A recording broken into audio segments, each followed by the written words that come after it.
We're all ready. We're on live stream, by the way. Okay. Okay. Welcome everyone to our very first virtual cross-cultural Diwaniya. And before starting, we'd first of all like to thank Zain Company for having this wonderful opportunity to reach a wider audience.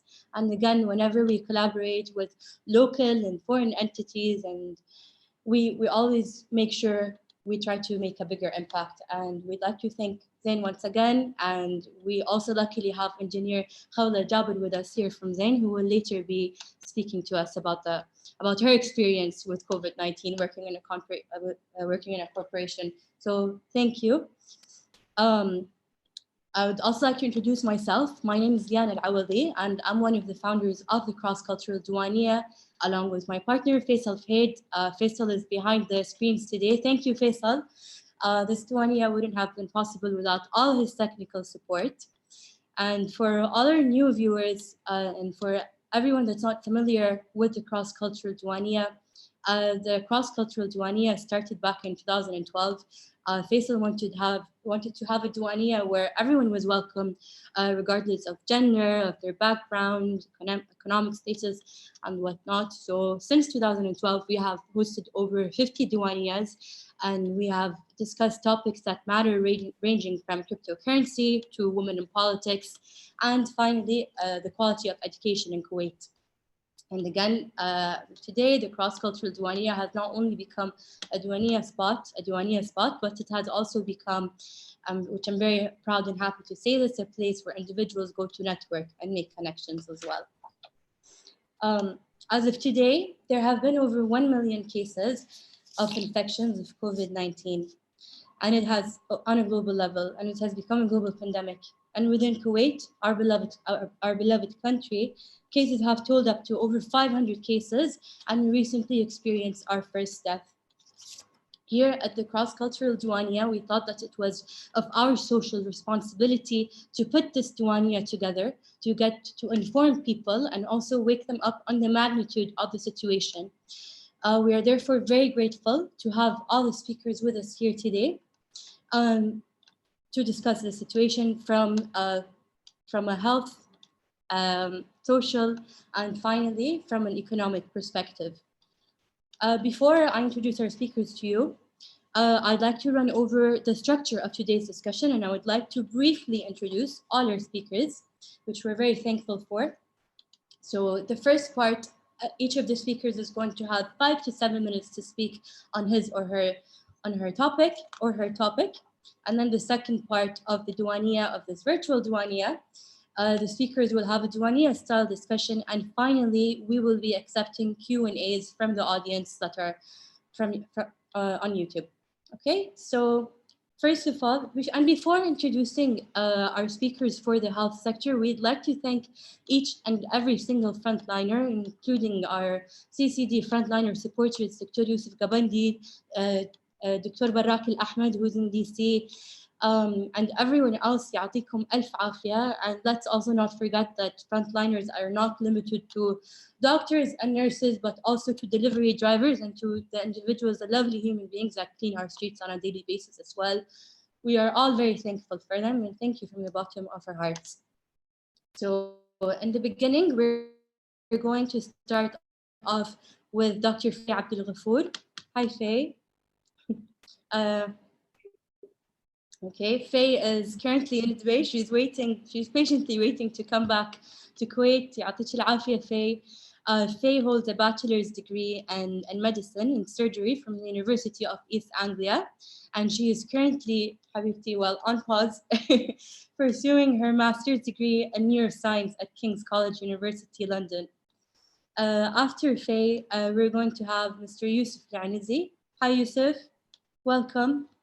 يعطيك العافية. And Yusuf is our natural science, sorry about that. And Yusuf is a faculty member at the Department of Mathematics and Natural Science at Gulf University of Science and Technology. And Yusuf is going to be our bioinformatics and biotech star for the day. And ترى أكو كويتي قاعد يشتغل على potential vaccines for COVID-19. And gratefully, and I'm happy to say that Yusuf Anuzi is one of them. يعطيك العافية Yusuf, and welcome. Thank you. Okay, and finally, within our health sector, within the health section, 30 days virtual Diwaniya, we're going to have Lulu Al-Marid. Welcome, Ms. Lulu. So Lulu is a functional medicine practitioner, and she has a background in functional medicine and clinical practice, and she also holds a diploma in sports nutrition from the International Olympic Committee. Welcome, Lulu. We're very happy to have you on board today. Afterwards, we're going to be talking about the COVID-19 pandemic within Kuwait from a social aspect, and our beautiful transition from the situation from a health to a social aspect is going to be Dr. Mariam Al-Awali. Welcome, Dr. Mariam. Dr. Mariam is a psychiatrist, and she's certified from Canada, and she has an interest and she focuses on women's mental health. And we're very happy to have her on board with us. Up next, within the social section of today's discussion, we're going to have Mr. Faris Ali. Faris, welcome. Faris is an independent researcher and an avid reader, and also one of our CCD attendees. And Faris always has something to add to the table, and his contributions have always been of added value to our discussions. Faris, welcome. I'm happy to have you on board today.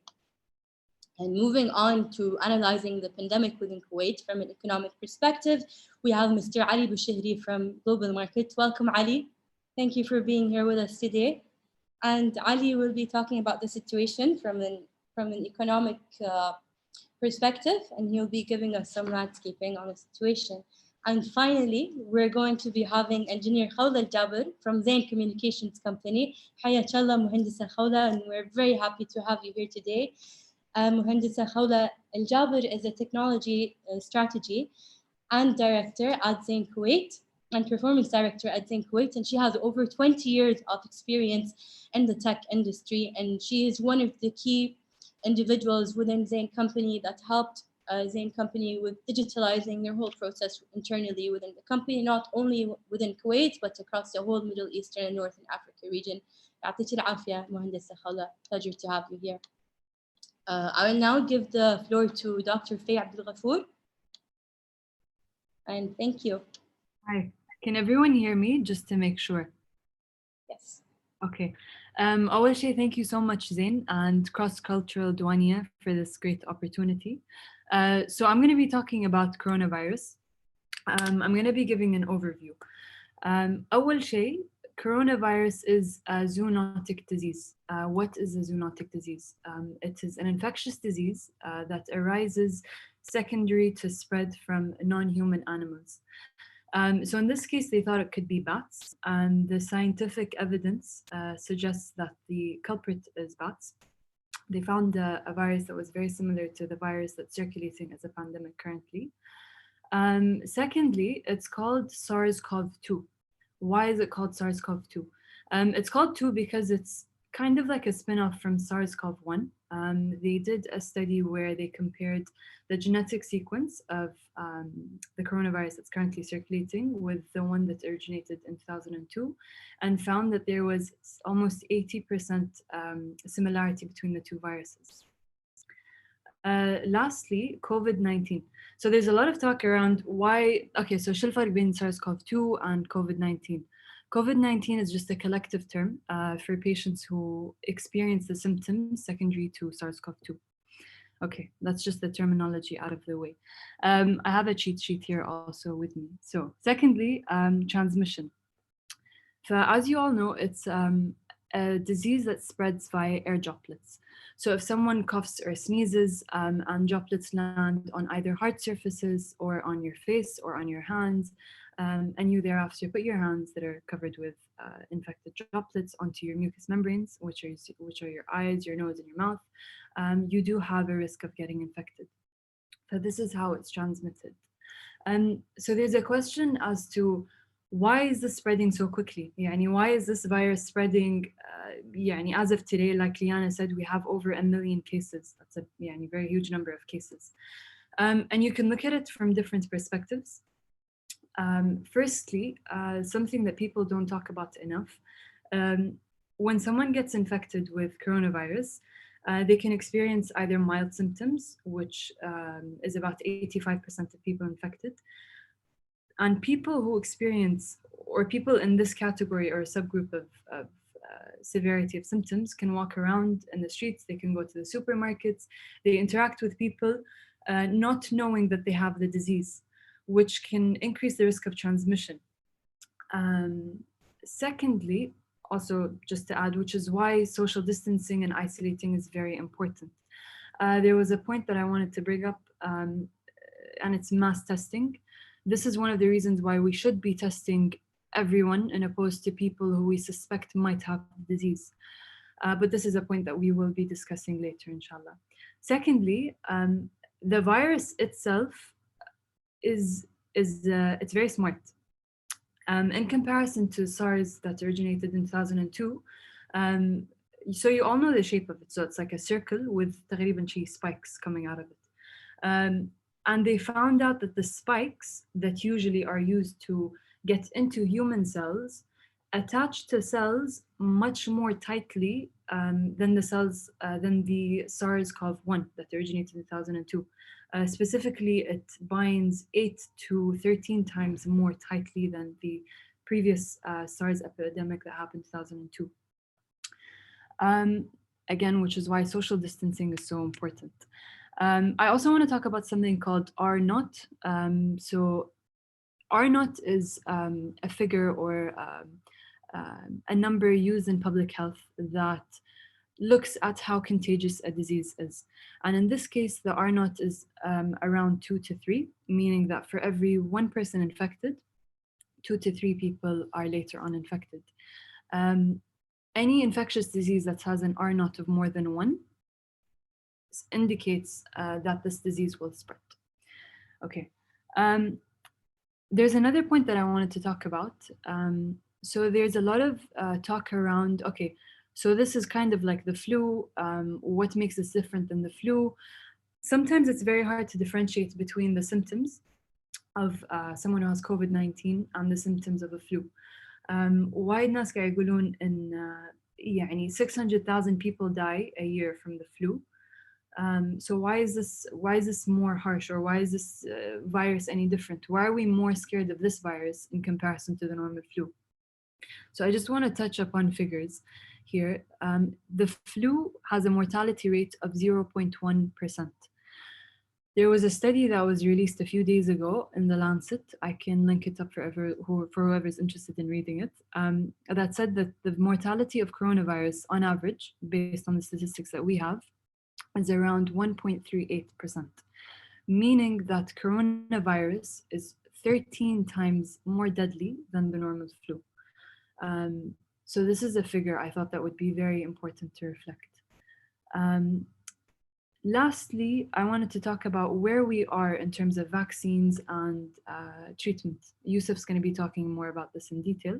But basically, so the world right now, what we're trying to do is social distance. We're trying to limit people on interacting with each other just so we can get a hold of the situation and allow scientists and researchers to do their role in this current pandemic and produce vaccines, produce drugs, produce everything that we need in order to overcome this pandemic. That's basically all I have to say in a nutshell. بس حابة أعطي المايك حق ليانا. I think you might want to add something. يعطيك العافية دكتورة في. وصح كلامك, mass testing, inshallah, we will be discussing it later on during the discussion period. I would now like to give the floor, or in virtual times, the screen to Mr. Yusuf Al-Anizi. Hello, guys. There's a lot to go through today, but I'll try to squeeze it in as much as possible. I'm just going to delve deep into it. COVID-19 is a single-stranded RNA virus. The genetic material consists of a bit above 29,000 letters. These letters encode for 29 proteins, 4 structural proteins, 16 non-structural proteins, and 9 accessory factors. Now, in terms of the structural proteins, you have 4. You have S, E, M, and N. N refers to the nucleocapsid, and the job of the nucleocapsid is to protect the RNA from degradation.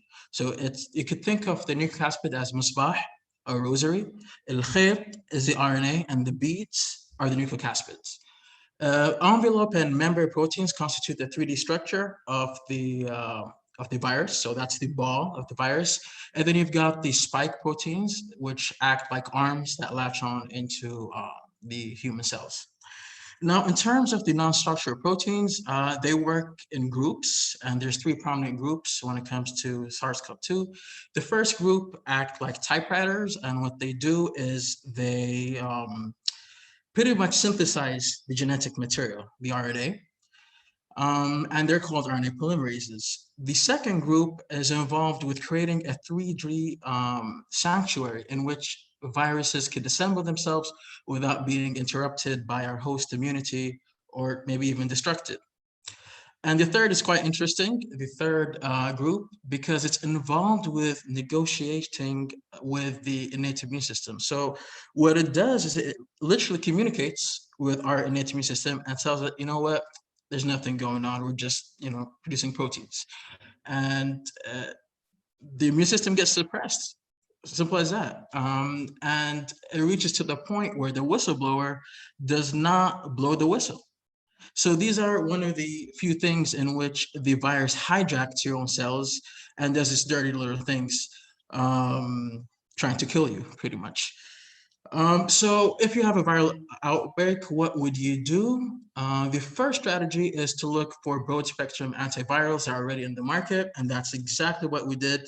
And we found remdesivir, which was used for Ebola, as a potential candidate drug.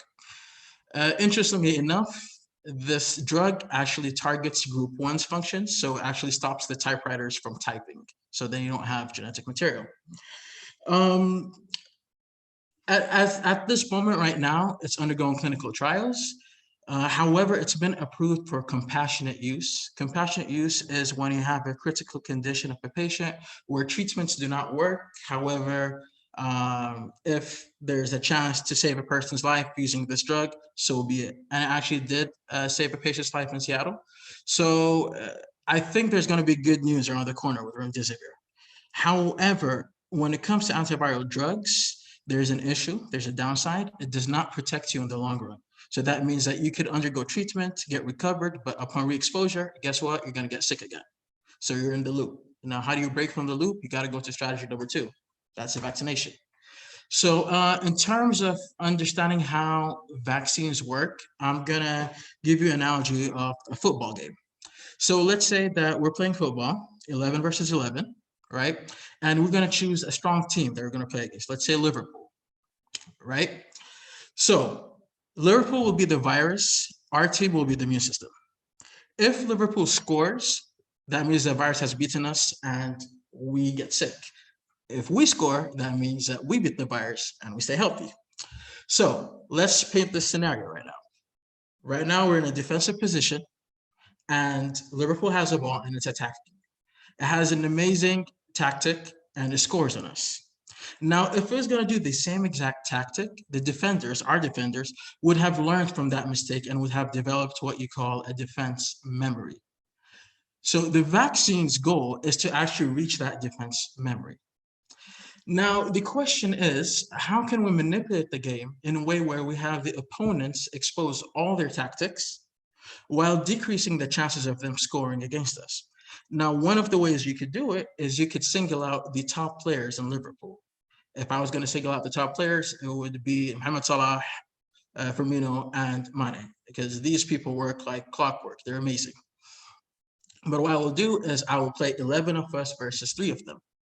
What happens is, because they're exhausted, they're outnumbered, they will try to pull every trick, every strategy. And this gives us time to learn about their offensive strategies and develop our strong defense memory. So when we have a rematch again with Liverpool, so 11 versus 11, we would have understood how the 3, so how Mohamed Salah, Firmino, and Mane pretty much play together. ففيما معناه you could say ترى حفظتك. I know your tricks, right? This type of vaccine is called a subunit vaccine, in which you look at the most potent or the most virulent subunits of the virus, so certain proteins, and you inject them into the human body to elicit an immune response. Now, there's a different classification of vaccines in which you actually introduce the whole virus, but you modify them in two ways. The first way you could modify the virus is to actually have the intact virus, but destroy the genetic material within. This is called inactivating the virus or even killing the virus. You could use inactivated or killing interchangeably. So what that means is you do have the virus, it does infect your cell, but since it has no information, it cannot transform your cells into virus-producing zombies. So if I was going to use this as an example for Liverpool, that's as if we're playing 11 versus 11, right? And use a drug to induce amnesia. And so you'd have the team, but they've lost the information. So I have the team, but I've killed the team spirit, right? So there's another type of bacteria. There's another type of vaccine. Sorry, one second. So there's another type of vaccine called attenuated vaccine. And what that means is you take the viral strain that's from a human cell in a petri dish and make it grow in an animal cell that has nothing to do with human cells. So through the replication cycle, you force the strain to actually have a higher affinity towards the animal cell and a lower affinity towards a human cell, right? And then you inject this virus. That might sound crazy, but it is not crazy because we all have been injected with live viruses such as measles, mumps, rubella, smallpox, influenza, chickenpox. So it elicits a very strong immune response. I'm running short on time, so I'm just going to conclude that rest assured that scientists have been working hard to figure out a way to control this pandemic. It's twofold. The first aspect is we need to find antivirals to control the exponential increases of COVID COVID incidences. And this will give us time to actually find a vaccine in 12 to 18 months, which is quite a miracle because usually it takes 5 to 10 years. Thank you so much. يعطيك العافية يوسف. Thank you. And a miracle indeed, inshallah, which is something we're all waiting for regarding the fact that the virus mutates and we have to catch up with it sooner than later. And thank you so much for all your efforts. I will now give the screen to Ms. Lulu Al-Armali, who will be talking about it from a different health perspective. And we're very excited to hear from her. Lulu, can you kindly join us? Yeah, can you see me and hear me? Yes, lovely. Thank you. I'll give you the floor now. Go ahead. Thank you, Dr. Faye and Yusuf. So we're going to take an integrated health approach into looking at corona. Coronaviruses in general are very prevalent and they're very widely distributed. And other than the fact that they're widely distributed, they also mutate at a very fast rate.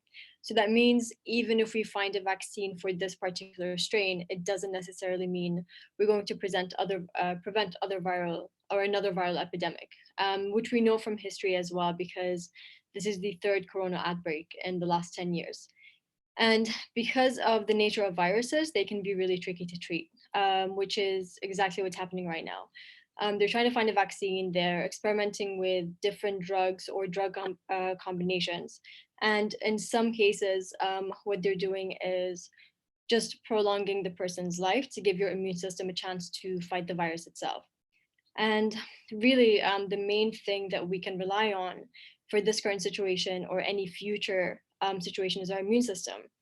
And that's not to say that if we all have amazing immune systems, we're never going to succumb to viruses or other diseases, but it will definitely increase our chances and our rates of survival.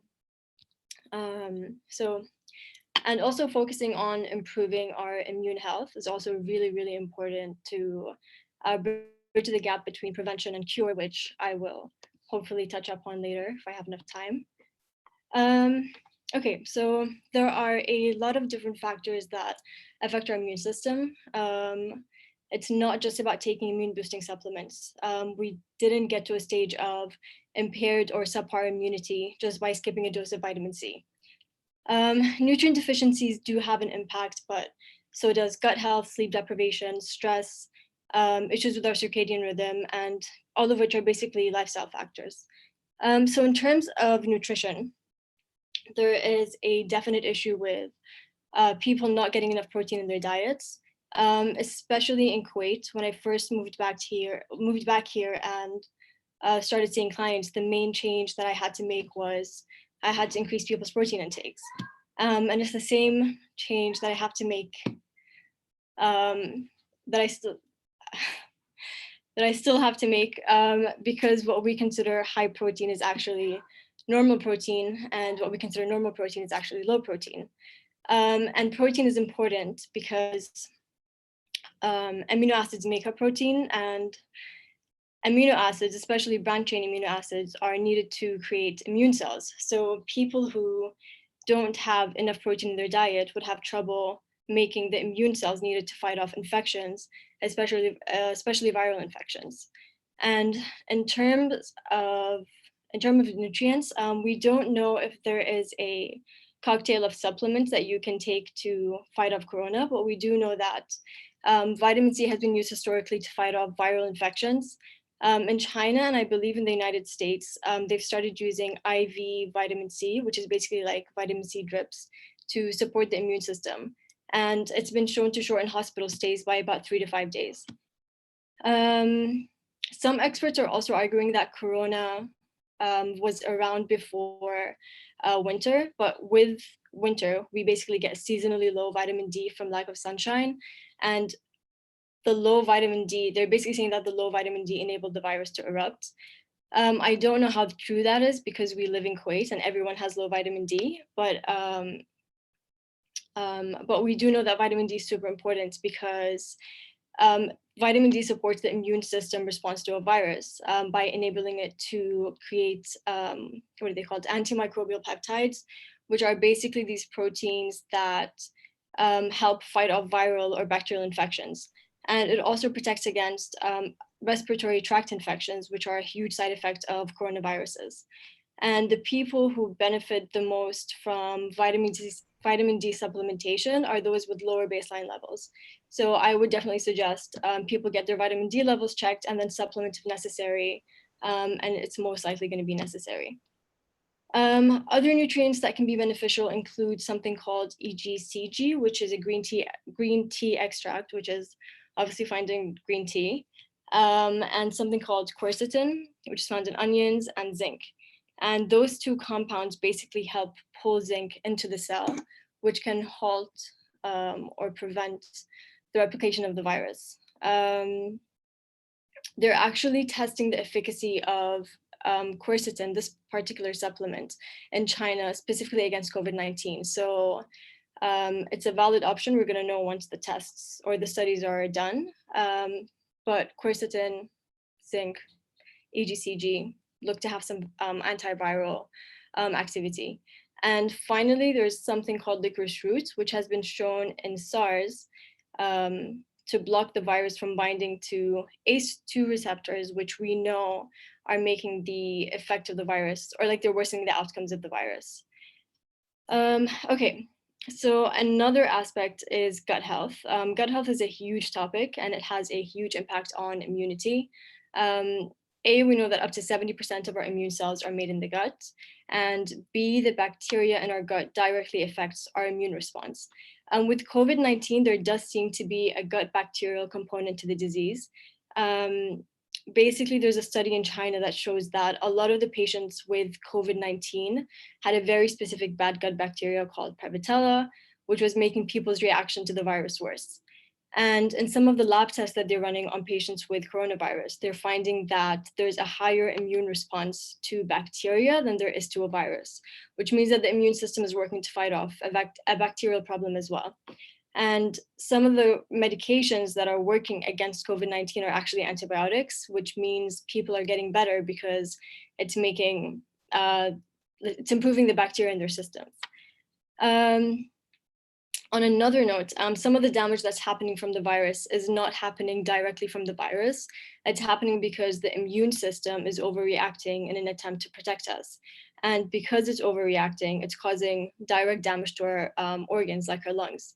And one of the things that can contribute to an overreaction of the immune system is something called leaky gut, which is basically when stuff that's supposed to stay inside your gut filters through and enters your bloodstream and causes a really large immune reaction. Yeah, Faisal, I'm almost done.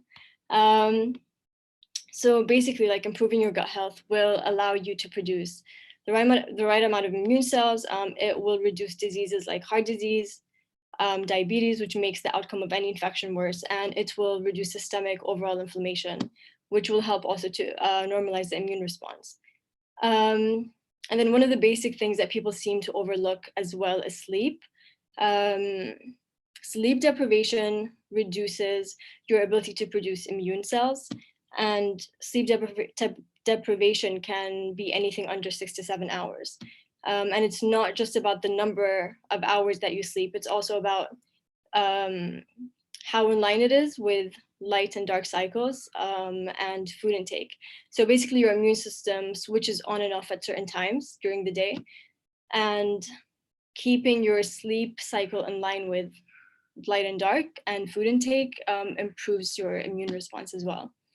And I feel like moving forward, we need to invest in prevention of disease because right now, the majority of our resources are focused on treatment and cure.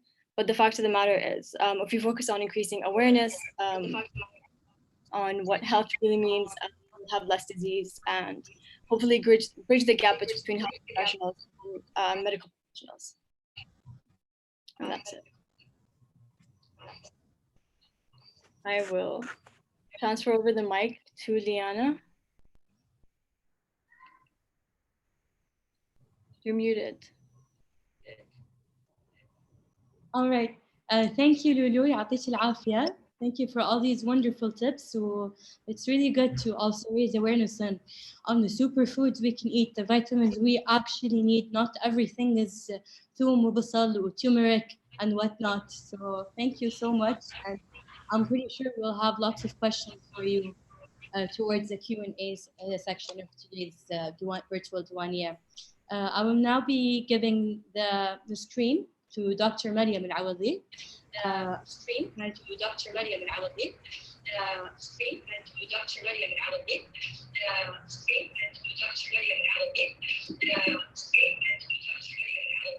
Speaker for today, and we'll ask you to. Yes. Can you hear me, Liana? Yes. Okay. Sorry, the internet connection is very slow.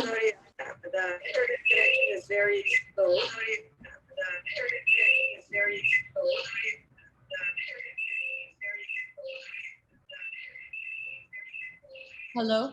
Okay.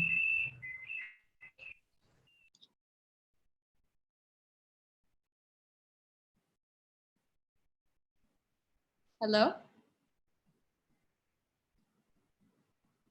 Hi, we're having some technical difficulties. If everyone can please just hang in there. I think we missed Dr. Maryam.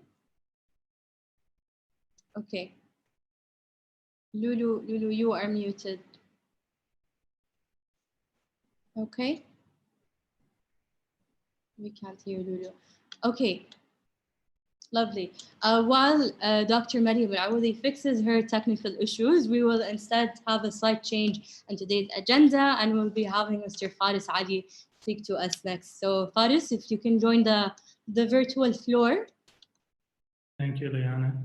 Thank you, Faris. Yes. As Lulu said, it's like the coronavirus can have a multi-factor effect on the body, and the solution is multi-factor solution. And we're still learning about the virus every day. So before I begin, I'd like to thank the Kuwait government for their Herculean job that they've been doing, along with the people we don't see, the Ministry of Foreign Affairs behind the scenes, coordinating the army, the police, everyone in the healthcare industry. It's inspiring to see a nation like Kuwait, as small as it is, taking a lead in terms of policies and taking a proactive approach. Because what we've seen on the media, officially and unofficially, is that the first world, which is supposed to be leading us technologically, and scientifically, they haven't been taking this seriously at all, not on a citizen level and not on a governmental level. And they're paying the price now. It's been having detrimental effects. So Kuwait has been taking a very proactive approach and has set a very, very good example. The things that we're seeing right now that could affect future relations, I believe, would be what just happened yesterday with Germany and the US. The US has been intervening in literally like hijacking shipments of supplies and so on the other hand, I'm not pointing fingers. I'm just juxtaposing of what we should not be doing, how we can learn from the West what not to do. So that's one thing. It's 7:15. We're seeing a lot of videos and talk about flattening the curve, which is basically a bell curve, traditional bell curve. And everyone's been seeing those videos about flattening the curve, but no, like I don't feel people are talking about the exponential curve. Everyone thinks that, like I'm just going to play devil's advocate here. So everyone thinks the coronavirus is going to disappear maybe after 2 weeks or after 4 weeks. We might be in this game for more than 8 months, up to a year. It depends on different regions of the world, but exponential growth means a doubling. So it's like we're all quarantined, we're staying home to flatten the curve, but the reality is the way this virus is spreading, it's a doubling effect. So that's something that is not being communicated very clearly in the media. Speaking from the economic side, I feel that like people in the business sector, the ones that want to continue business as usual, they were a bit slow to adopt or adapt or understand what's going on, because they're not decoupling the idea that business is separate from a health issue, because they're intertwined, they're meshed together. So that's this, like the coronavirus affects humans on all scales, in all industries, on all levels. So you can't just try to protect your bottom line by ignoring it. That's not how it works. I think right now we're living in the new normal, which is like a term that's being used a lot in the media, the new normal. When things go back to normal, they're not going to go back to normal. They're just we've already entered a new paradigm in business. Like we're having this meeting virtually online. So even the way we communicate in the future, the way we learn, like education, a lot of schools are moving towards massive open online courses, MOOCs. So if we make that quantum jump, I don't think it will go back to the way it was 100%. Even I think also like even politically, I feel that we might be seeing the death of democracy as it is right now, at least a version of it in the West, because the leaders have failed to, at least from what we've seen, they've failed to take responsibility for what's appropriate. So I think there might be two different camps after this. It'll be a modified version of democracy, maybe a cyberocracy. Cyberocracy means governing through data, like data points, because right now we're taking a lot of biological data with the testing, and also this could be like post 9/11 we entered. We were concerned about privacy, and we were concerned about our data, because that's the state of the world at the time. And right now, I feel we might be moving towards a post-coronavirus situation where we need to be aware of the policies being implemented by the WHO and by other similar organizations in reference to what is being done with biological data. I know this is going into the intellectual dark web a little bit, but it's an issue we need to consider, because when people are afraid, they might not understand what changes are happening, like vertical and horizontal changes in policy, and structure, and privacy. My colleagues mentioned symptomatic and asymptomatic and psychosymptomatic effects. So I want to branch now into more of a social aspect of cybernetic effects. Cybernetics is the study of systems, mainly biological systems, all systems, social systems, biological systems, and political systems and city systems, and how these systems intersect and how information flows within these systems. So what we're seeing right now, when people are afraid and they don't know what's going on, when they panic, like to quote the head of the WHO, Dr. Tedros, he said, during crisis, we see the best and the worst of people. Like in Kuwait, we saw a lot of volunteering, a lot of donations, people volunteering their time, risking their lives. Generally, people want to give, they want to give back. But we also see on the other end of the spectrum, we see people that are hoarding masks, being selfish. You're getting some very strange videos online of like, I would say the worst of society, but it's very minute. It's a small percentage, and because people they're in a fear state. There's uncertainty. They don't know what's going on. There's misinformation. We don't also have a pandemic. We have an infodemic. You have conflicting narratives. So the scientists, they're trying to figure things out, but there's a gap between the knowledge. So people, when they enter a fear state, they act irrationally sometimes. So you would get these videos going viral. And what's interesting, that's what's been happening in the social media sphere, at least, that people have a lot of time. So I'm sure there's a lot of data being generated. People are posting their workouts, their videos, what they're doing. But they're also there are small clusters of trolls and communities, and you're having a kind of a social justice movement online where you would have the citizens shame someone on the internet. So it reminds me of something like a mob rule, but online, which is very strange. Like it's like the medieval mind when the mob mind takes over. But it's interesting because human behavior doesn't change. We just have digital tools. So how that ties in with cybernetics, because the phone is an extension of the human psyche. So it's an extension of your anxieties, your fears, if you put them out there. So Twitter has now become like a cesspool of misinformation and rumors, and we've seen some crackdowns also on some like propaganda videos or other types of misinformation.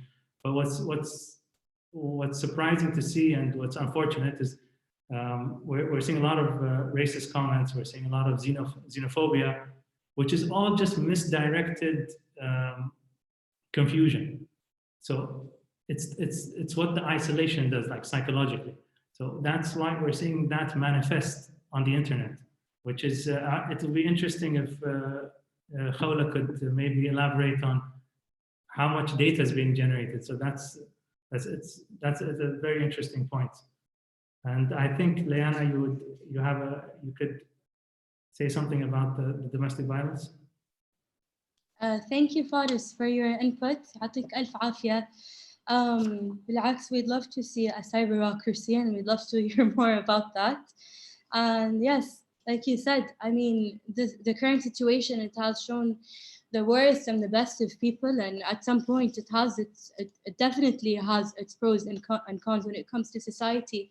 And we're very happy. I'm always very happy to see people coming together from society and just giving and giving and giving. I have a few friends that are putting themselves at risks every day simply to go deliver meals and machla, how we call it in Kuwait, groceries, to families in need. I also forgot to introduce and mention that today, sorry, I need to fix the screen. Okay, it's sticking to Faris, but there's no problem with that on the screen. Okay. Sorry, everyone.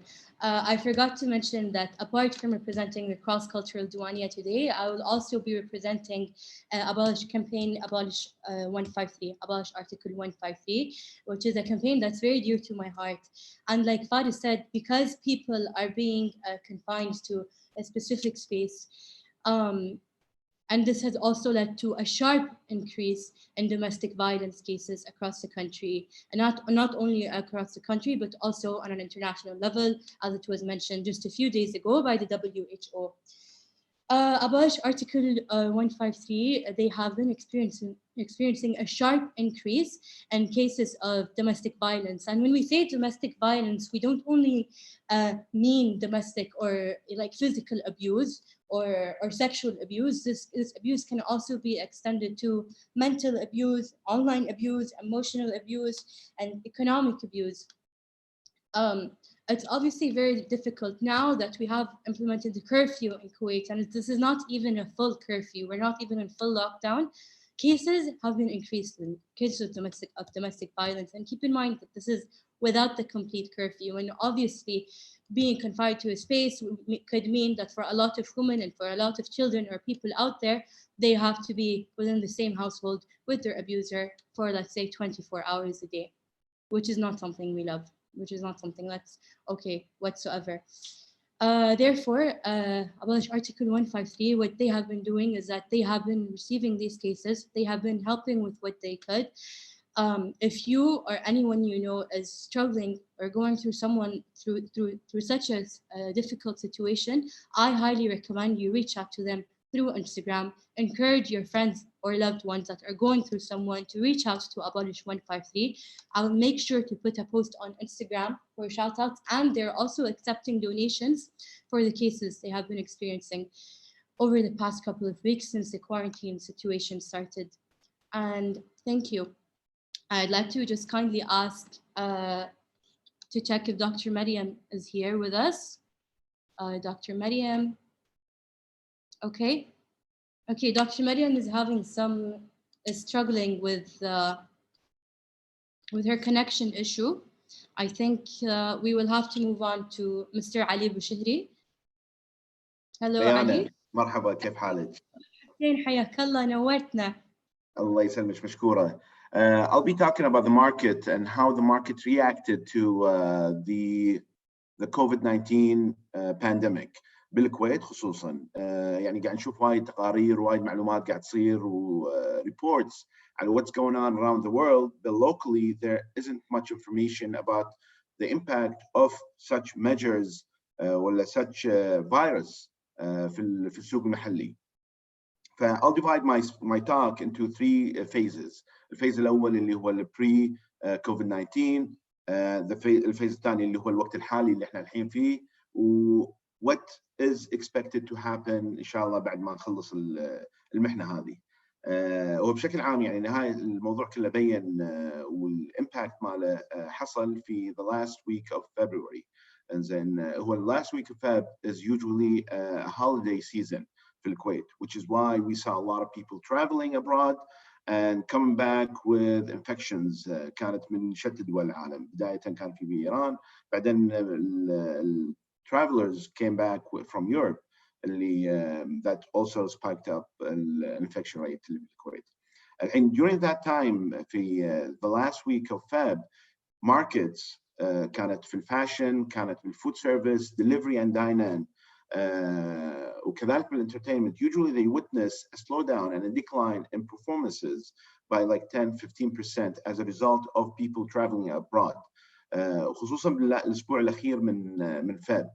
الاسبوع الاخير من فاب usually is the time when people spend money as a result of them being paid their salaries, their monthly salaries. فبشهر كل شهر usually يعني the last week of each month is a growth a revenue growth week.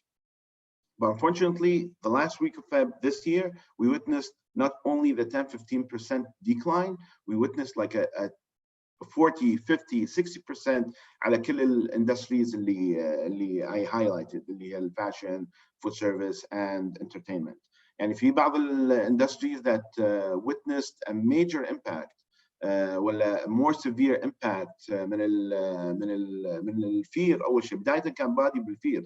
And الناس, for example, instead of taking your kids to the cinema, instead of taking your kids to entertainment facilities, في الكويت you were being more careful this time and not to be infected and not to expose your kids to such disease. اللي بذيك الوقت للحين الوقت الحالي يعني ما في wide information, misinformation, and not a lot of information is really understandable by the general public.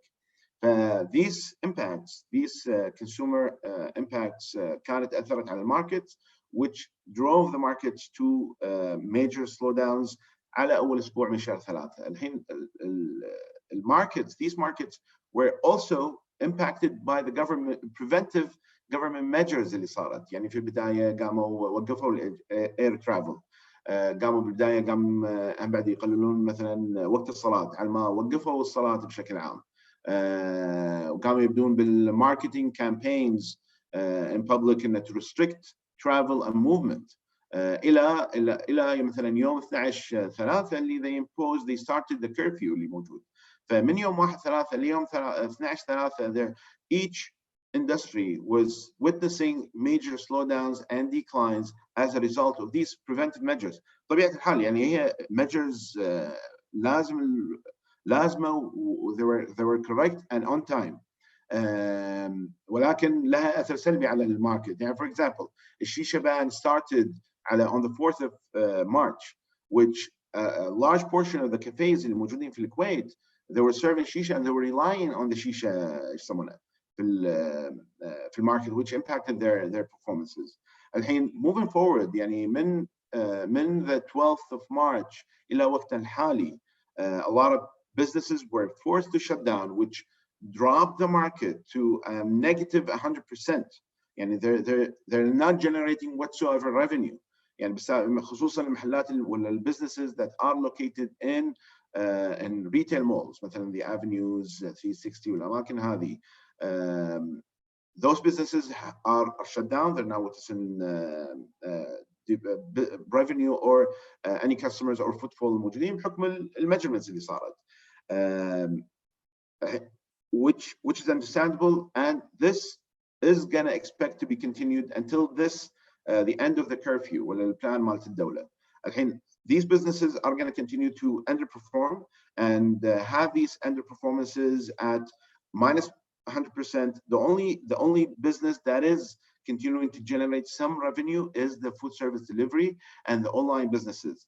And the online businesses businesses that had physical presence and consumer awareness and also had online servicing at the same time are benefiting greatly from their technology adoption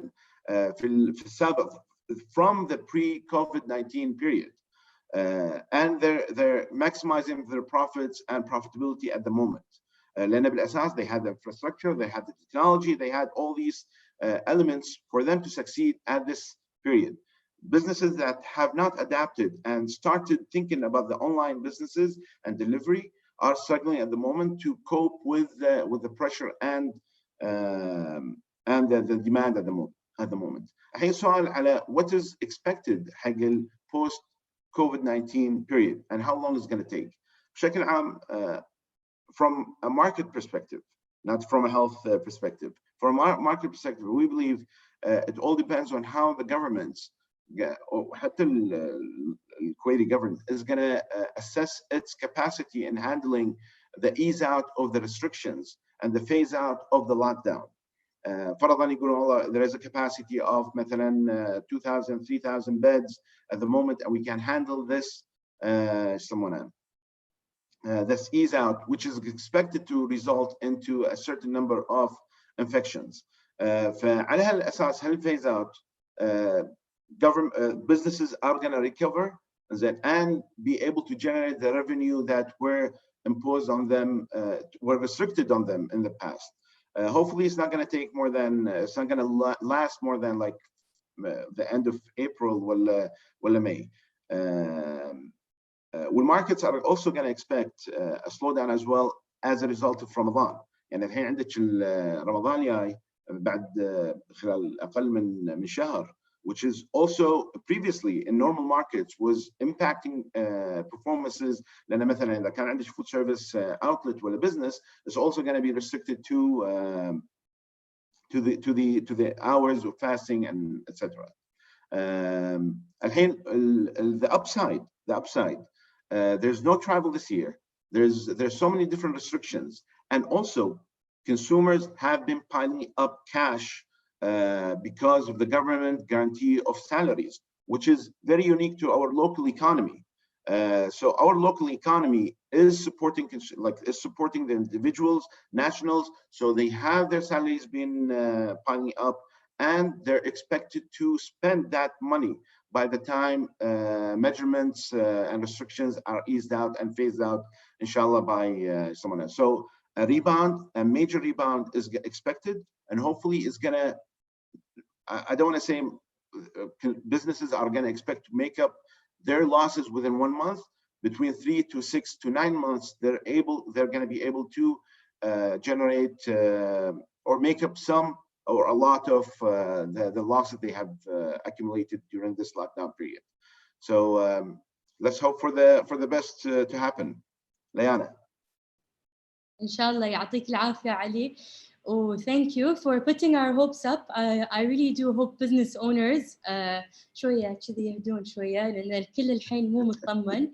Actually, I was reading the other day, policymakers in the UK have also been suggesting universal incomes for the next 3 to 4 months for all nationals in order to save themselves from the economic crisis they're about to face or are already perhaps currently facing, which is something we already have and we've always had, which is a blessing. Exactly. Can I add a point on that? A lot of governments are trying to prevent the firing and the laying off of individuals, because businesses seeking out resources is tough by itself. So avoiding that void of not having the resources to make up or support the recovery afterwards is very difficult. That's why they're taking these measures. يعطيك العافية. Thank you so much, Ali.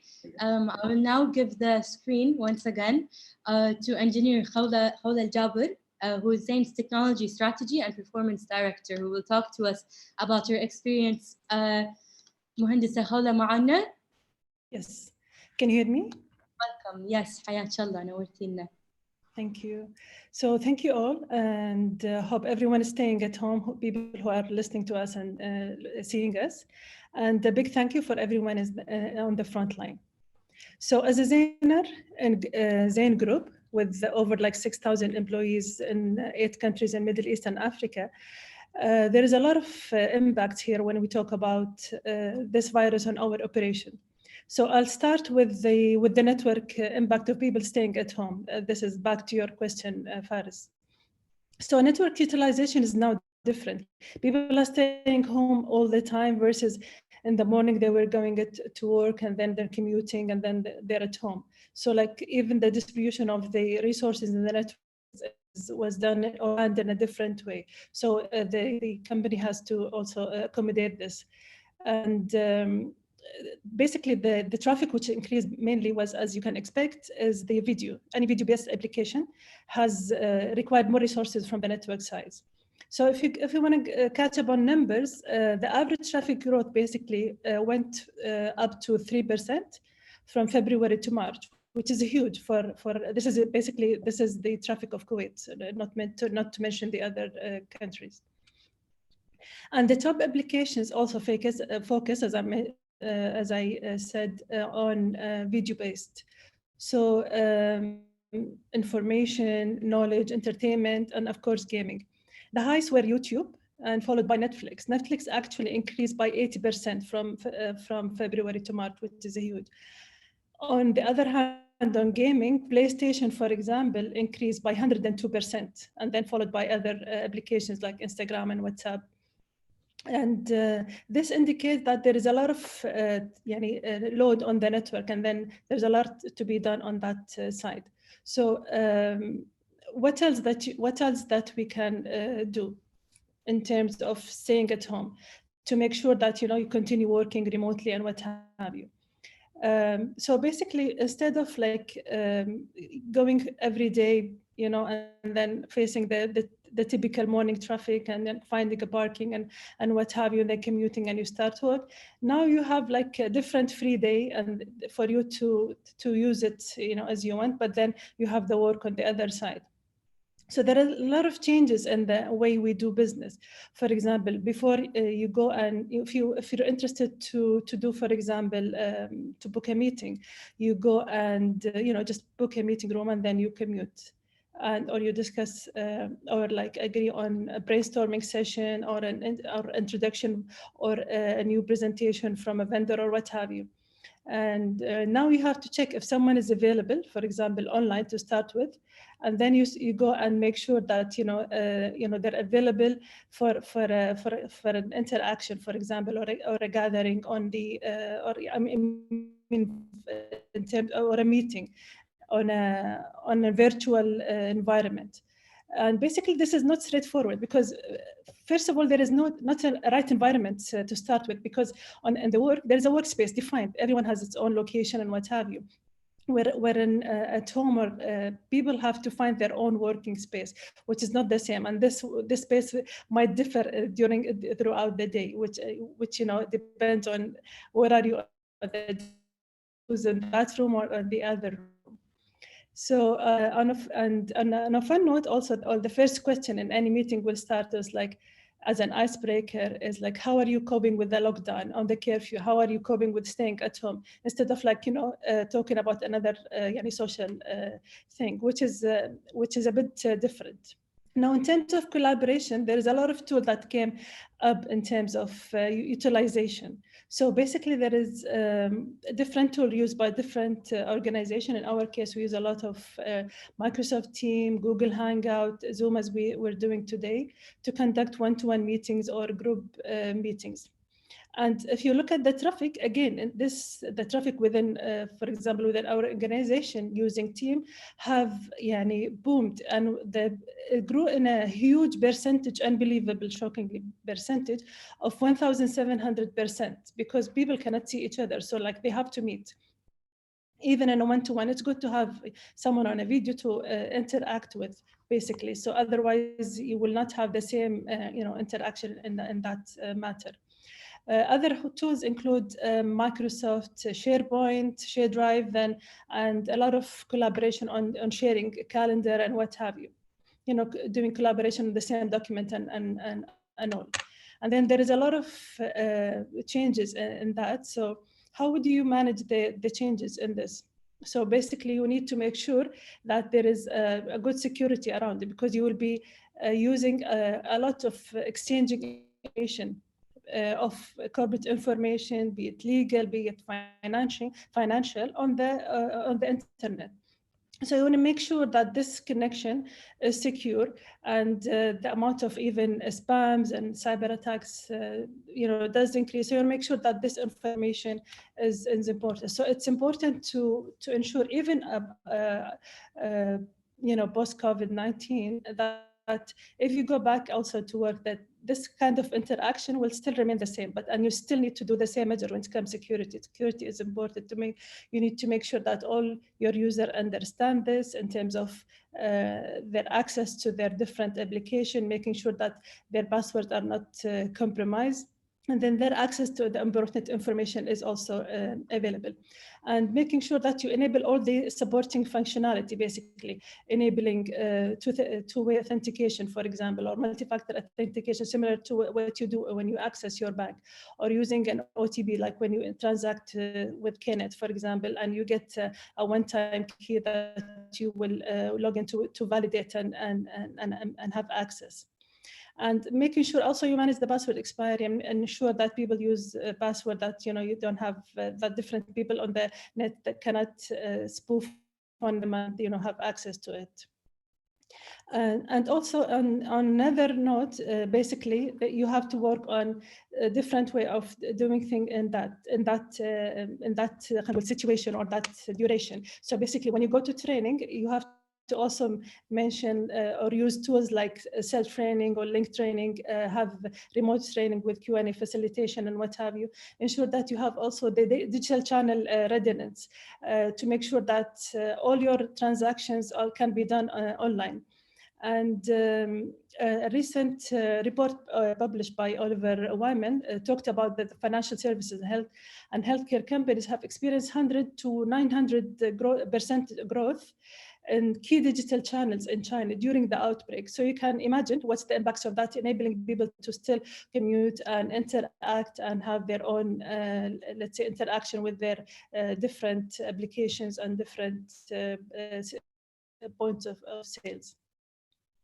And in the long term, you need to find, strategies that to make, like those before me talked about, that this will take more time. So we need to have a strategy to sustain through like month of disruption if subsequent demand shock exists, for example, for masks, for sanitizers, for respiratory equipment. So I need to also be equipped with that. And companies should consider also the nature of changes required time to associate with more structural changing, that to make sure that it's an agile organization and very receptive to change. And with that, we need to be more receptive to change. Change will come, and it could be a virus, and then there could be somewhere else. But you need to be more adaptive to a change, and then the tools around us also is enabling us to do so. And that's all. يعطيك ألف عافية مهندسة خولة. Thank you so much for all of this information you just shared with us. We think it's very important. وخاصة نقطتك when it comes to cybersecurity الحين, because our online activity has increased and a lot more people are downloading these communication apps and are shopping more online, and perhaps even from new websites or foreign websites as well.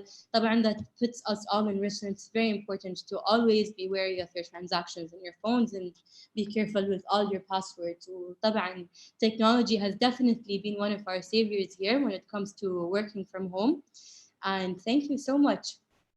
يعطيك ألف عافية. I will now be passing the floor. I'll be handing the floor down to Dr. Mariam Al-Awadi. Dr. Mariam, are you here with us? Yes, finally. Yes. Welcome. Thank you. Thank you. Allah Ysalmik. Thank you. And I'm so sorry about the technical glitches we had. I thank Faisal so much for helping me. We finally did it. Thank you. Faisal's always saving the day, always. Yeah, definitely. So thank you to you, to Faisal, and of course to Cross-Cultural Diwaniya to host me and invite me today. It's my pleasure to be among the panelists. And so do you want me to go on? Yeah. The floor is yours. Okay, thank you.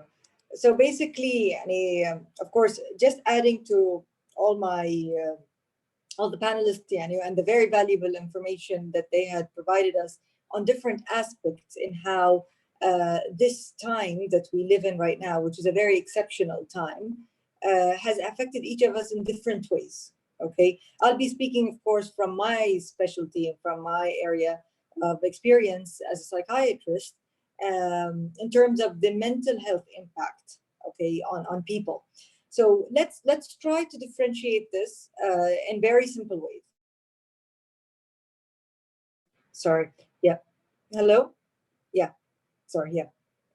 Let's try to look at this from a very simple perspective as to what's a normal reaction, okay, to have during such difficult time, okay, and at the same time, what's considered pathological or abnormal, okay. So this is a time where people feel very confused, okay, because there's a lot of uncertainty, there's a lot of unknown in front of us.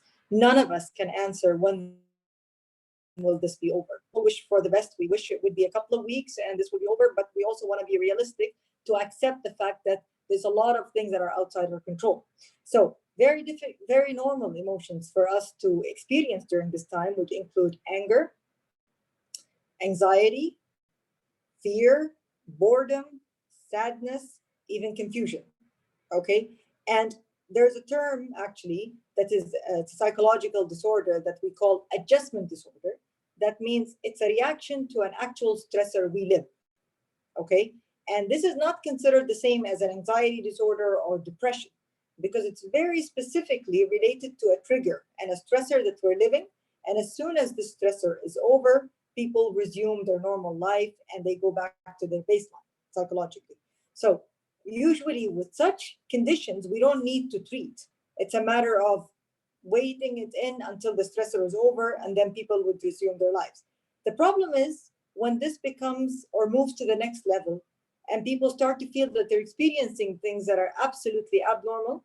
And the way to actually define abnormal, so people don't get confused from a mental health perspective, is any symptom that you have that starts to interfere with your functioning and it starts to paralyze your life.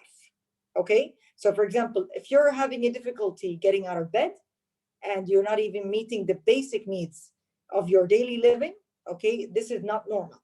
If you're having a difficulty falling asleep, if you're having a difficulty maintaining sleep, okay, if you notice there's a change in your appetite, if you notice that, I mean, appetite, let's put that aside. With us now, everyone I think is binging, and a lot of people complaining about gaining weight. That I wouldn't consider abnormal, but I'm just saying, like, if you notice people having a severe change to their appetite and overall that sense of hopelessness, these are all symptoms of depression. And this can happen to some people, especially those who are prone to depression or even have a family history of it, or if people have had past history of depression or mental disorder in the past. So I've tried to clarify, okay, that there are normal reactions, and I get this from my patients all the time, okay? They're very worried that they have relapsed at this time, okay? And I explain to them, it's not a relapse, okay? All of us are living an exceptional time right now, and it's very normal for us to experience unstable mood. I'd also like to touch upon, okay, a certain category of the population, okay, that we probably neglect. And you mentioned this, Leanne, earlier when you mentioned domestic violence, okay, and thank you for bringing that up. There are vulnerable categories, okay, in our population, okay, that sometimes are missed and are neglected because they're not on the front line, okay? And these include battered women, these include abused kids, these include abused elderly, and they also include people suffering from addiction, okay? So I mention addiction, of course, last but not least, because I also, as part of my job, is I run the medical team at the addiction center in Kuwait, you know, so I know how vulnerable these people are at this time because a lot of their support groups and a lot of their NA meetings and AA meetings that are usually done in person in a group setting is absolutely canceled because of the precautions for safety, right? So these people are stuck at home, okay? They're on the quarantine, they're supposed to stay at home, and they have a lot of free time on their hands. This puts them at risk of relapse because of the nature of the disease itself and the thoughts on craving of using the drug again. Now, the domestic violence issue is definitely an issue we know that's there. We don't want to shy from it. It's available in our culture like any culture, okay? And it's a taboo to talk about it, but we have to mention that these people are also at risk. And during this time, because of the lockdown, they're definitely at a higher risk. It's very unfortunate. There was a tweet that came on Twitter like maybe a couple of weeks ago or something, and I think Abolish retweeted it just to mention how degrading that tweet was, even though it was supposed to be a joke, okay, saying that women right now have nowhere to go. Okay, for those men who are very angry at women, basically بالكويت يطلعوا حراتكم الحين عرفتوا ما في مكان يروحون لا أهل لا مخبر لا شيء, which is very, very humiliating and degrading, not even acceptable as a joke, because these people are suffering, they're suffering in silence. So we tell them, okay, that this is not something that you should accept, and help is always there. And there's a hotline that, of course, I mean, we could share later, maybe on the platform, on the Instagram, for those who do need help. I don't know, how am I for time? Do I have a couple of more minutes, or should I wrap up? Faisal, do I have a 40? Okay, perfect. Okay, just maybe to wrap up, okay, of course, I don't want to be missing out on the front line, okay, workers. I don't want to be missing out on anyone who's dealing and going out of their home, putting themselves at risk on a daily basis to help those who are currently infected or people who are in quarantine. There are a lot of studies that looked at people after math and after this was over, and looked at frontline workers. They tend to suffer from something called PTSD, post-traumatic stress disorder, okay? Because they deal with a very, very difficult and critical time where they're seeing people at a very difficult position, life-threatening position, humiliating position. Doctors at certain parts of the world we know are making decisions as to which ventilator to give to who, These are decisions, doctors don't usually make at the normal day, so the effects, aftermath psychologically, usually do appear after all of this is over. During a crisis time, the brain doesn't operate to analyze psychologically. The brain usually either fights or flies. And right now we're fighting this, okay? But after this is over, usually the emotion sinks in.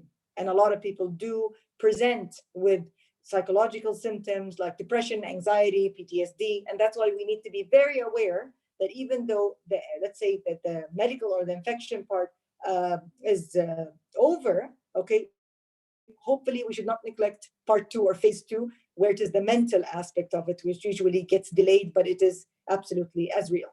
Thank you.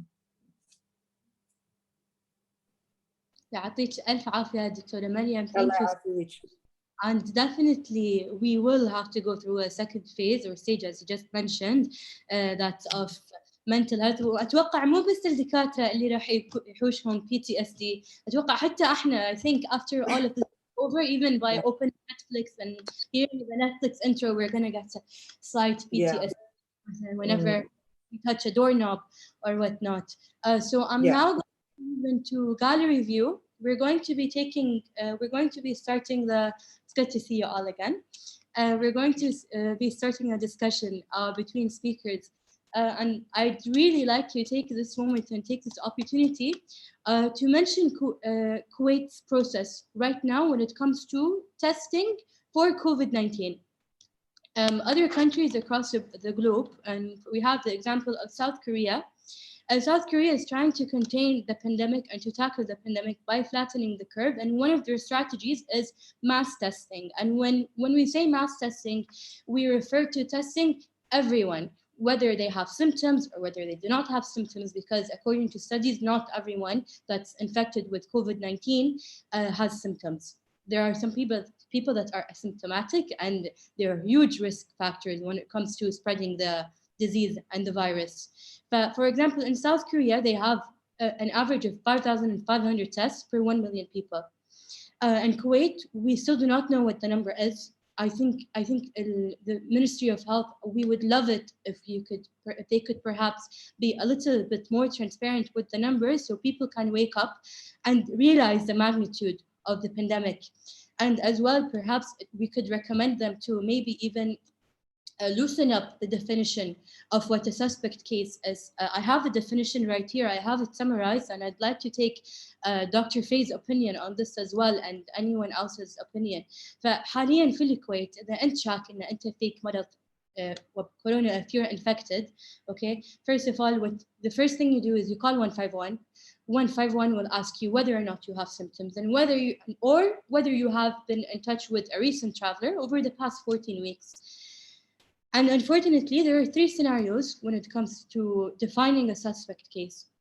And none of the definitions, okay, involve having an acute symptom whatsoever. You either have to be suffering from one of the symptoms severely, or you need to have one or 2 of the symptoms, and you have to have been in touch with a recent traveler. فدكتورة في وباقي الأكسبرتس وكلكم اللي موجودين معاي بالشات، شنو رأيكم أنتم بهذا الموضوع؟ Does anyone have a say on, does anyone have an opinion on what Liana just said? Just to clarify. Okay. Go ahead. Dr. Mariam, تفضلي. I'll go after you. No. Actually, I wanted to, no, you're the expert in this. Go ahead. Not at all. Wallah, يعني, I wanted us to start off the talk by saying, يعني, I think there are more people, يعني, specifically public health specialists and virologists who have a better opinion about the situation. But obviously, based on what I've read, Liana, mass testing, you're right. Yani, I think people should definitely be mass tested. There's a point that I wanted to highlight. So nasal swabs, when they do them at the airports or when they do them in hospitals, I think there's something that people don't realize is that they have a sensitivity of 70%. So you can have a result saying that you're false, but in a matter of fact, 30% of the time you could have a false positive. meaning that you do have the infection. However, you get a false يعني outcome, i.e. people who walk out or read their results saying, okay, alhamdulillah, I don't have the virus. The nasal swab isn't insanely accurate in detecting this virus. It's only 70% accurate. So I think we need to think, even if we do go on to mass testing, I think we need to find something that's both specific, i.e. saying that you do have the virus, and sensitive. And they both have to be, the test has to be equally sensitive and specific for detecting the virus. لأن this could be very chaotic with a sensitivity of 70%. People can go on thinking, okay, I'm false, so they sit with more people, they don't social distance, they'd be less reluctant to do so, and that can spread the virus even more. You talked about أول شيء قلتي إن بالكويت عندنا يعني when people call, they have subgroups in okay, you either have to have severe symptoms. يعني again, I don't think this is an insanely accurate way of or organizing whether someone should be admitted into hospital or not. The virus is fairly new, but it would be very difficult to يعني make very bold statements in terms of, okay, if you have this, you have the virus. يعني there's another symptom that was recently يعني talked about, anosmia, where you lose your sense of smell. They think that that could be linked heavily to having the disease. So it's a very difficult question, بس أتمنى إن يعني وضحت سالفة الماس testing and just the issue there. دكتورة مريم أعطيك المايك. Yeah. No, actually, طبعا يعني I'm not an infectious control expert, and that's not my area. So أنا ما بيفتي فيها. But at the same time, I absolutely second what you just said about the sensitivity of the test itself and how it could be misinterpreted. And based on the negative test, people assume that you don't have it, you're sent back home, but then you're still in the incubation period where at least another maybe 10 days or so. I mean, I'm for one, for example, I'll talk personally. I came back from Lebanon and I came back on the 29th of February. Then that when it came out to be, if you had come from the 24th of February onwards, then you need to be home quarantined. But I'd already been going to work and seeing patients for 7 days. Do you know what I mean? So we were a bit confused, but still had to stay and continue the incubation period. So, I mean, yes, you're right. I mean, and now the rapid test is available. I don't know if you've heard about this, where, by serum, okay, that's taking to look at the antibodies and the immunoglobulins of availability in the blood to show if you're immune or been exposed to it or not. Okay, at least I know I speak for the Cancer Center, KCC, that has just started. They have already started implementing it because of their immunocompromised patients and high risk. So I'm not sure if it's available everywhere in Kuwait, but I think being very careful at the point of just interpreting what's a negative result more than a positive result. They were very good in catching positive results, and they're all sent to Jabir, and there's a whole, I know, like, it's like, people say, it's like people show up at your doorstep and you're taken, if you're positive. Yeah. The problem is it's the asymptomatic negative ones. Yeah. Exactly. Yeah. Exactly. So the swab itself, I think, had a very high specificity for whoever is watching. So specificity is specifically looking at how good is this test at detecting positive patients, and sensitivity is how good is this test for detecting negative patients. So the test is very good at detecting positive patients, i.e. someone was detected positive, there would be a very small chance of that being a false positive. Whereas with the looking at if someone tested negative, you're a bit very skeptical about the situation. I think we need to find a test. I have heard about the serum and the antibodies, but that, like you said, Dr. Mariam, it would be looking at someone who was way past the stage of infected. Exactly. Yes. We need to find something for the here and now. Someone is currently infected. How can we confidently say that this person does not have the disease? They have developed a stool test, which I don't think is widespread yet, but they did develop a stool test, which you basically send a stool sample overseas and they analyze it, and you get your results in about 3 to 5 days. Our lab has access to the stool test, but I don't know how you know, like how viable of an option it is to provide people with, you know, stool kits, have them send in their samples, etc. It's not like a very quick result. It does seem to be effective at diagnosing, but it's not that easy to distribute. Yeah. And especially that it requires shipping and international shipping. But they are developing different forms of diagnostics. Yeah, which would be great to hear. Wallah. That would be really good news for the world right now. True. Inshallah. All we can do is be hopeful for now and do what we can with whatever it is we have, and even if it means contributing with just 1% or just minimal effort, or with a lot, like what Yusuf is doing, Faith doing, all our frontliners are doing across all different sectors and aspects. At least we're doing something. It's better than being dormant at such times. So we're gonna start taking in Q&As because we went a bit over time. And the first question we're going to take as a question submitted by Ninar Al-Qamis, and Ninar is asking, what is the usual lifespan of such pandemics, and when will it be safe for normal social and business? I'm assuming social activity and businesses to start running again. If anyone would like to answer Ninar's question. Yes, Faris? It says, yeah, what is the usual lifespan? Number one, this is very unusual. So we don't have historic data for this specific pandemic. Even if you speak to immunologists, a virologist, an epidemiologist, and you sit them down, the data scientists, you can model it to an extent. You would need live data of people who still haven't tested. There are too many variables. So number one, we're still learning, we don't have the data. Number two, we can't model this accurately. So even the WHO hasn't spoken about how long this would be. They're just trying to get people more aware. I think now it's more about awareness, so we can reduce the damage, and we cannot answer this. No one can answer this question now. And I think the biggest factor here is not the virus. I think it's human error, because that's how the virus is spread. I think in one of the Asian countries, everyone was at a big mega church. I think also in Italy, it was at a football game. So it's just about responsibility. If you know, then you should be cautious, because like China was getting a lot of heat about it, but it's technically, it was spread by the affluent, people who can travel around, people who have a lot of social connections. That's how it spread. So even if we want to compare it to past like plagues or like past viruses, you can't, because we have technology now, which is a gift and a curse. Yes, we have the medicine, and we have CRISPR, but at the same time we have all these travel options. So, and we are the carriers. So we just need to be careful. And I think the recession, when the recession comes, that's when I think everyone will get a reality check.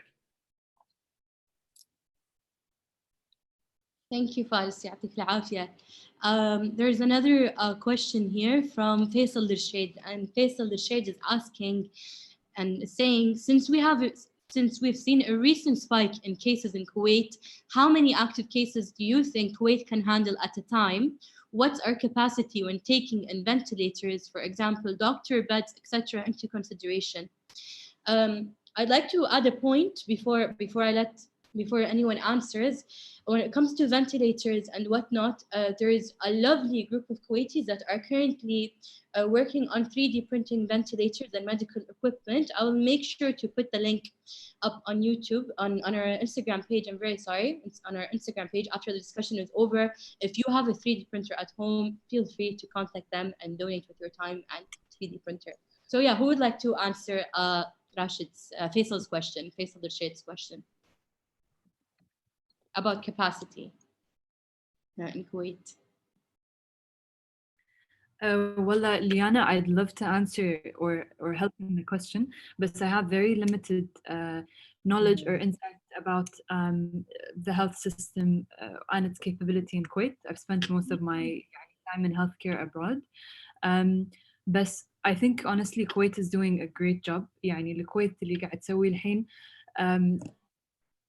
يعني it's influencing countries around the world in terms of public health measures. It's a very difficult question to answer, but I think they're doing great to prevent us from reaching that stage, from reaching the stage where we're going to have so many active cases where we can't handle. يعني especially looking at the numbers بالخليج يعني Kuwait's numbers are يعني amongst the lowest. So we are doing a good job so we don't in the future reach that stage. Currently يعني sorry ما قاطع كلامك not to interrupt Faye, you know, it's just because maybe I have more experience with healthcare system since I've been back. بس يعني طبعا I can understand where you're coming from. I totally agree. We're doing a great job in hopefully preventing numbers to reach a point where we're fighting over ventilators. Right now, as we all know, Jabir, okay, which has over 1,000 beds, has been dedicated only for positive patients with COVID-19. But I think a strategy needs to be re-evaluated in terms of not every patient who is tested positive needs to be admitted to hospital, because we should be very realistic. There should be grounds for admission to hospital, and those should not include just merely a positive test.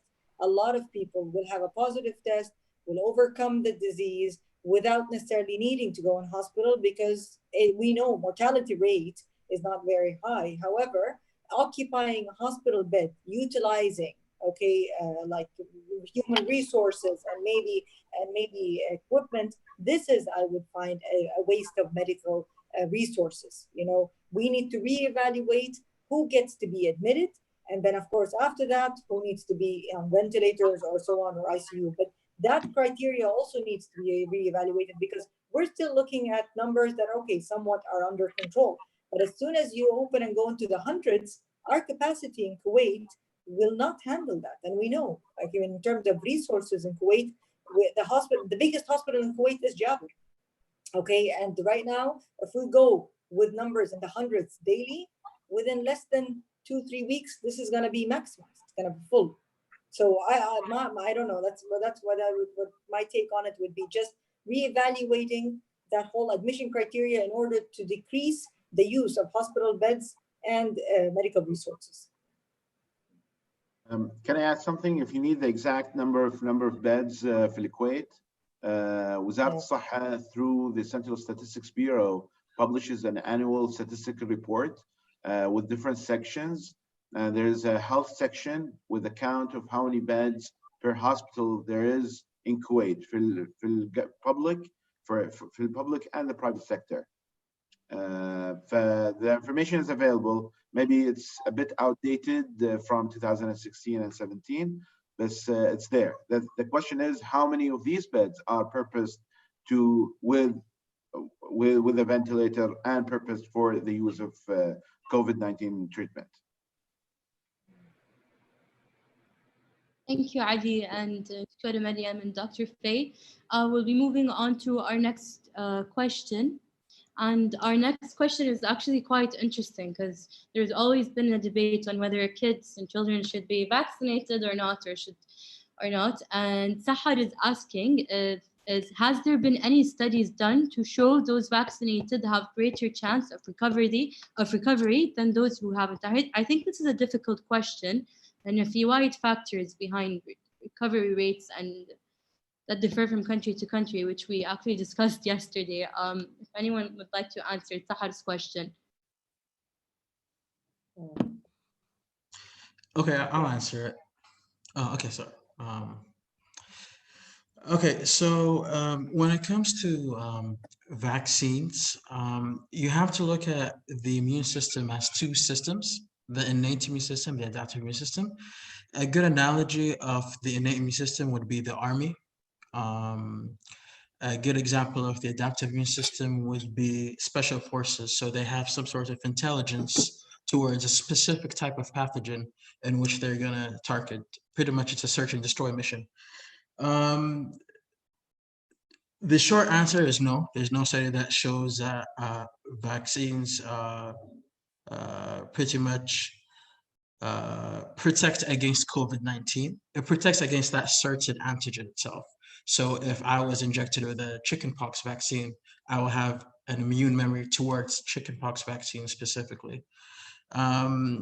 In terms of the association between vaccines and autism, this is flagged because the researcher, Andrew Wakefield, he decided to manipulate data, and he actually had his paper retracted. So there's no association between MMR, vaccine, and autism. This is based on a lie. So people are believing a lie that does not really exist.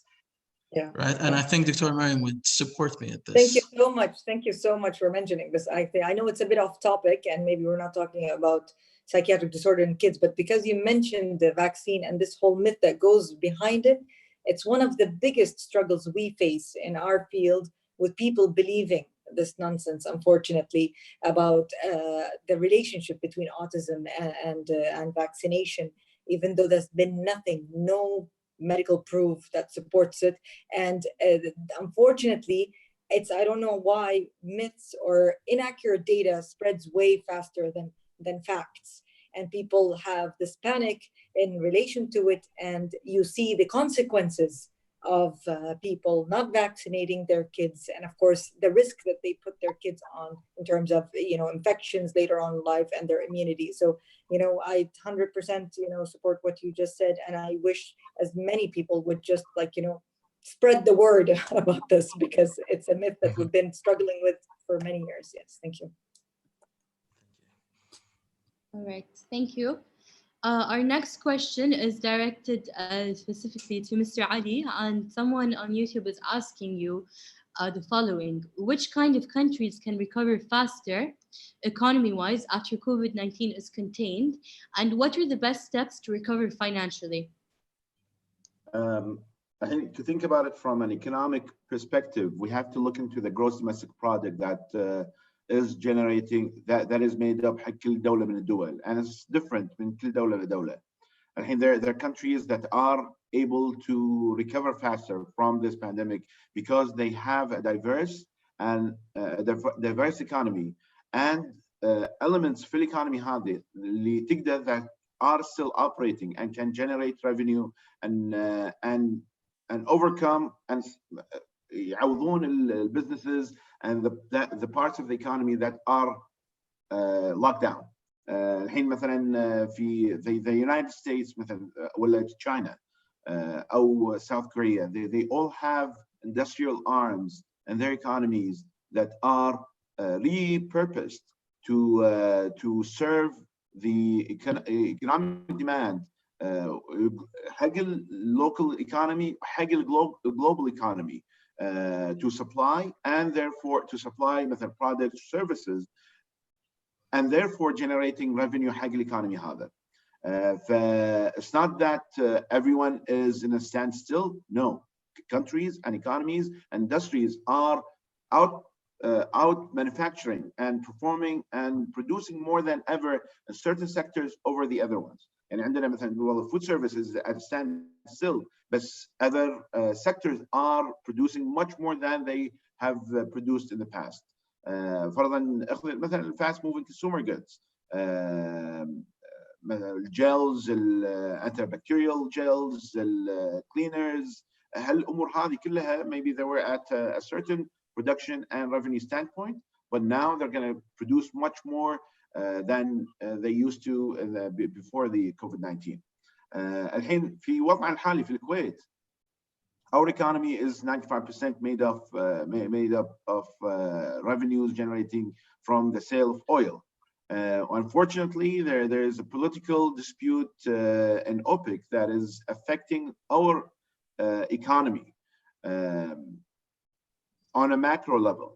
الحين from a consumer level, that is the government is securing and preventing a consumer impact حق الconsumer, which would serve the economy, the service economy, the food service economy, the leisure economy in a positive way. حتى لو كان the macro level economy is hit as a result of the COVID-19 pandemic, ولكن the food, these sectors are going to benefit from that. حتى الفاست موفمنت كونسيومر جودز. يعني منه اللي شنو الشغله الوحيده اللي شغاله للحين اللي هي الجمعيات والهايبر ماركتس والصيدليات. So these, like if الجمعيه is generating مثلا 100,000 بالشهر, now they're generating مثلا 300 400 500,000 بالشهر. زين as a result ان هذه other outlets are closed, زين فيضطر الكونسيومر to go to these other businesses. الحين how long that's going to take, it depends on how the government is foreseeing the control of this pandemic locally. ويعتمد على their capacity and their next steps. هل هم they want to ease out the measures ولا لا؟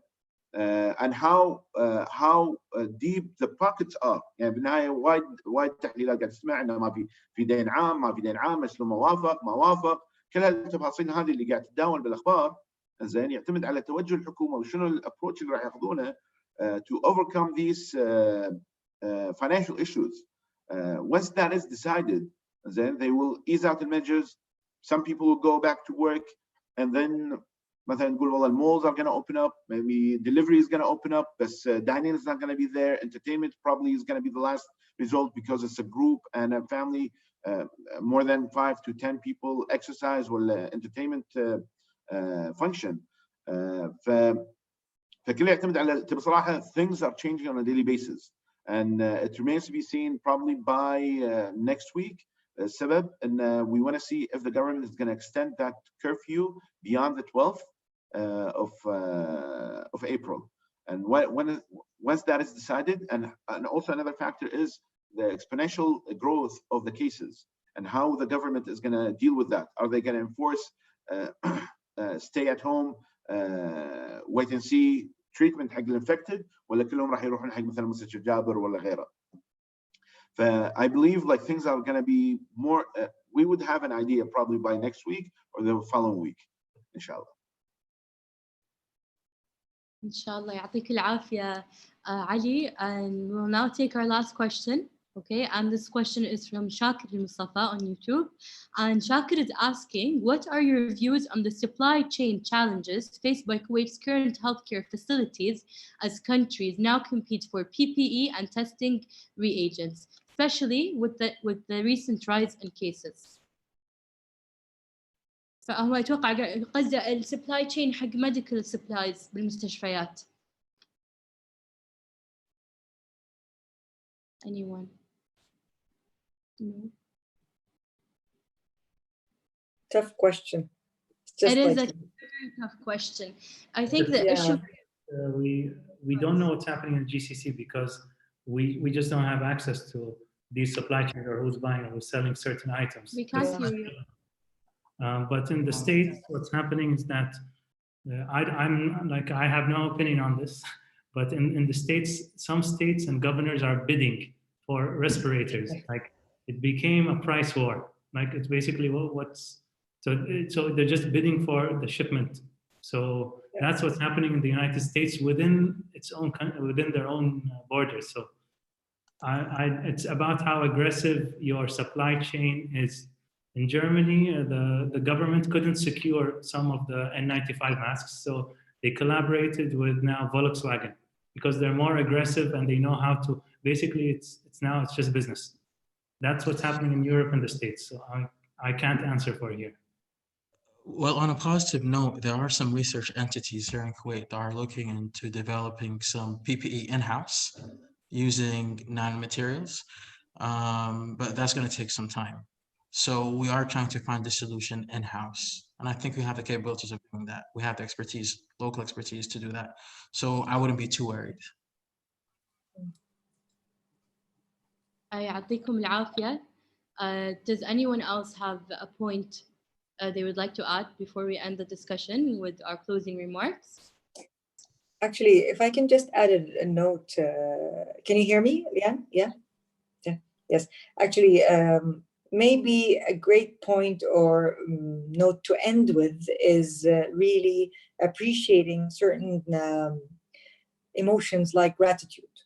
Okay, I think this is a time where, as hard as it is, and with many changes that we're facing, this is just like a time for us to be more mindful, to reflect, and to really appreciate the things that we used to take for granted.